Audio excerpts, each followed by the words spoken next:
मुर्दाबाद मुर्दाबाद मुर्दाबाद। अंकिता के हत्यारे को फांसी दो के नारे जब मनोज तिवारी अंकिता के घर दुमका पहुंचे थे तब लगाए जा रहे थे। मैं समझ सकता हूं यह नारे लगाने भी चाहिए और अंकिता के हत्यारे को फांसी देनी चाहिए। लेकिन इसी बीच मैं एक और सवाल करना चाहूँगा कि इस नारों के बीच कुछ लोगों ने जय श्री राम के नारे लगाए। मैं कहना चाहता हूँ देश के उन सभी लोगों से जो इस मुद्दे को राजनीतिक बनाने का प्रयास कर रहे हैं और इस बेटी के आवाज़ को, एक बेटी के इंसाफ की लड़ाई को कमज़ोर करने का प्रयास कर रहे हैं।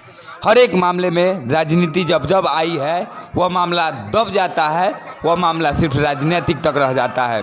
आप सबसे हाथ जोड़कर विनती करना चाहता हूँ, इस मामले को हिंदू मुस्लिम करके न देखें और सिर्फ यही समझे कि जिसने भी यह गलती की है, जिसने भी यह पाप किया है, उसको या तो दिन दहाड़े गोली मार देनी चाहिए, उसको भी जला देना चाहिए, या फिर जल्द से जल्द फांसी की सज़ा होनी चाहिए।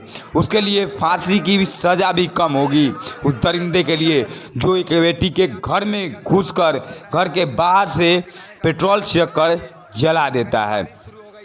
जब बिहार और झारखंड की बेटियां, जब भारत की बेटियां अपने घरों में सुरक्षित नहीं है तो आप समझ सकते हैं कि अपनी बिहार और झारखंड की बेटियां, भारत की बेटियां कहाँ सुरक्षित होंगी। घर सबसे सेफ जगह होता है, वहाँ भी सुरक्षित नहीं है। हालांकि कुछ नेता मंत्री दिल्ली से चलकर आए हुए थे, कपिल मिश्रा, निशिकांत दुबे, इसके बाद मनोज तिवारी जो कि सांसद हैं, बीजेपी के तमाम नेता आए हुए थे। लेकिन मैं पूछना चाहता हूं, क्या आप सबके आने से अंकिता को, दुमका की बेटी को, झारखंड की बेटी को और भारत की बेटी को इंसाफ मिल जाएगा, या फिर आप लोग सिर्फ आकर के अपनी राजनीति की रोटियां सेकेंगे और जय श्री राम के नारे लगा करके आप सब इन सब चीज़ों को हिंदू मुस्लिम करके हिंसा भड़काने का भी काम कर रहे हैं। मैं चाहता हूं, देखिए, आतंकी और नक्सली और गुंडों का कोई धर्म, कोई जाति, कोई मजहब नहीं होता है।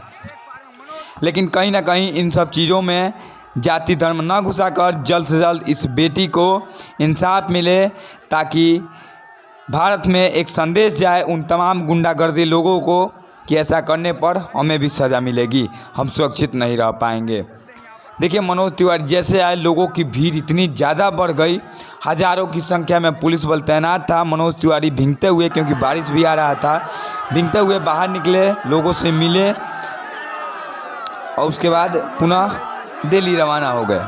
यह भीड़ आप देख सकते हैं, लोग छतों पर थे, बहुत ही ज़्यादा भीड़ थी। कहीं ना कहीं इतनी ज़्यादा भीड़ थी कि अनियंत्रित होती जा रही थी भीड़, और मीडिया की टीम भी लगातार कवर कर रही है इस खबर को। आप क्या सोचते हैं इस दरिंदे शाहरुख के बारे में, इस घटना के बारे में? क्या लगता है आपको, शाहरुख के साथ कैसी सज़ा होनी चाहिए? लिखना नहीं भूलिएगा। चैनल पर पहले सब्सक्राइब कर लीजिए।